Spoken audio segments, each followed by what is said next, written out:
नमस्कार दोस्तों, जय श्री राम। देश में आज देश के प्रधानमंत्री माननीय श्री नरेंद्र दामोदर दास मोदी अहमदाबाद से देश को बहुत ज़्यादा परिवहन के क्षेत्र में रेल मार्ग सौगात देंगे। अभी कुछ ही क्षणों बाद वो अहमदाबाद से खजुराहो टू निजामुद्दीन यानी Nizamuddin to Khajuraho, Ahmedabad to Delhi, Patna to Anand Vihar Vande Bharat ट्रेनों के फ्लैग ऑफ करके इनका शुरुआत करें। इसमें मैं अभी खजुराहो मौजूद हूँ, खजुराहो स्टेशन पे, और ये वंदे भारत यहाँ से खजुराहो से चल के हजरत निजामुद्दीन दिल्ली को जाएगी। पूरा जो टाइम है इस ट्रेन का ये 8 घंटा 50 मिनट, यानी कि ये प्रतिदिन आज के बाद से हजरत निजामुद्दीन से खजुराहो के लिए चला करेगी। हजरत निजामुद्दीन सुबह के 6 बजे चलेगी और दोपहर के 2:50 पे मध्य प्रदेश के खजुराहो, छतरपुर जिले के खजुराहो जो वर्ल्ड हेरिटेज साइट घोषित है, यहाँ पे पहुँचाती है। अब बात उठती है कि क्या खजुराहो से दिल्ली अभी भी दूर है? तो जी नहीं, वैसे तो दूर बहुत ज्यादा है, लेकिन अब वंदे भारत खजुराहो को वंदे भारत की सौगात मिलने से कई सारे यहाँ के लोकल स्तर पर क्रांति आई।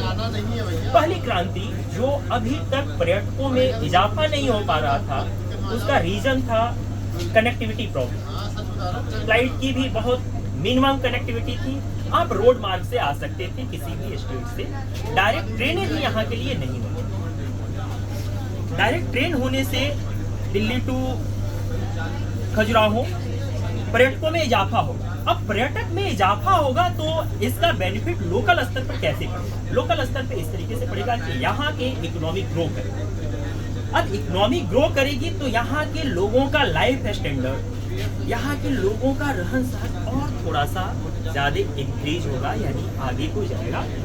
मैं यहाँ पे एक चीज क्लियर करता हूँ कि रहन सहन में यहाँ के लोगों की कोई कमी नहीं है, लेकिन कहते हैं ना बाप बड़ा ना भैया, सबसे बड़ा रुपया। तो यह कलयुग है, कलयुग में रुपयों का खेल है, चाहे आदि से लेके अनंत अभी तक देख लीजिए, सभी युग में रुपयों का खेल है। उससे बड़ी बात ये होगी कि यहाँ की महिलाएं एम्पावर होंगी, उनको छोटे छोटे रोजगार मिले। यहाँ की हस्तकला, लघु कला, जो लोकल कारीगरी है, चाहे वो स्टोन की हो, चाहे वो कपड़े से हो, चाहे वो किसी भी क्षेत्र की हो, वो महिलाएं हों या पुरुष हों, बच्चे हों या बच्चियां हों, जो भी हों, उनके पॉकेट मनी में इजाफा हो, क्योंकि वो जब इन सामानों को बनाएंगे उनके खरीदार भारी मात्रा में आएंगे तो उसको खरीदेंगे, यानी कि वो परचेज करेंगे और इधर की रेट बढ़ना चालू होगा।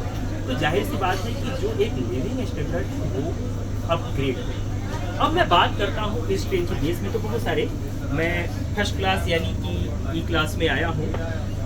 शताब्दी और वंदे भारत में बहुत सारी चीज़ों में डिफरेंस है।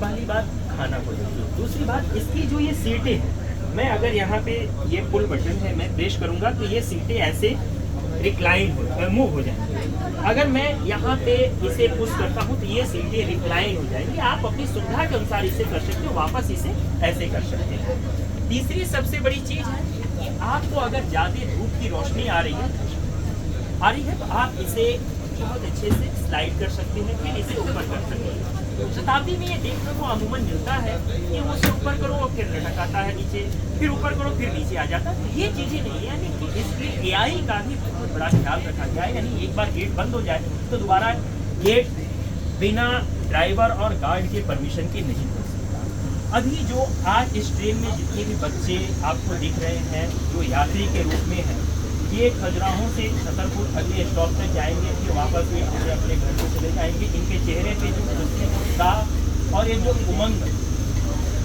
का एक झलक दिख रहा है, वो उसकी बयान खुद ये यही कर सकते हैं, मैं नहीं कर सकता। मैं तो बस इनकी भावनाओं को समझ सकता हूँ, इससे ज़्यादा और कुछ नहीं। इसमें आज बहुत सारी चीज़ें, क्योंकि बीच बीच में मैं और भी चीज़ें ऐड करूँगा। जब ये ट्रेन चलेगी अगले स्टेशनों पे रुका करेगी, और फिर वहाँ पे जब इसमें फूड सर्व किया जाएगा ट्रेन स्टाफ के द्वारा, उनसे भी हम कहते हैं कि बात करेंगे फूड की क्वालिटी और एक प्रेजेंटेशन को लेके कि क्यों कहा जा रहा है कि आज वंदे भारत यूरोप और वेस्टर्न कंट्रीज़ को टक्कर दे रही है। भारत की जो मौजूदा सरकार है, यानी कि मोदी 2.0 जो है, वो क्यों बाकी सरकारों से देश के अलग है। जो काम 70 साल में नहीं हुआ, वो काम इस प्रधानमंत्री ने, इस सरकार ने मात्र 10 सालों में कर दिया। ये बात होती है प्रबल इच्छा शक्ति। वो प्रबल इच्छा शक्ति मौजूदा सरकार और मौजूदा नेतृत्व में भी।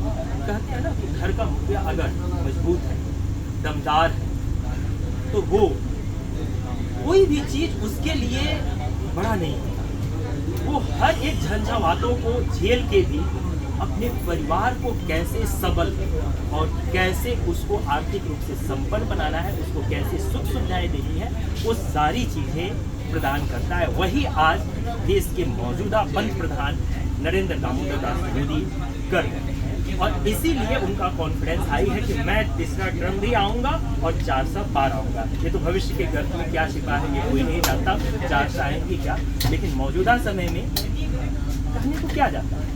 तो अब मैं बाकी की जानकारी कुछ समय बाद देंगे। तब तक के लिए धन्यवाद। जय श्री राम।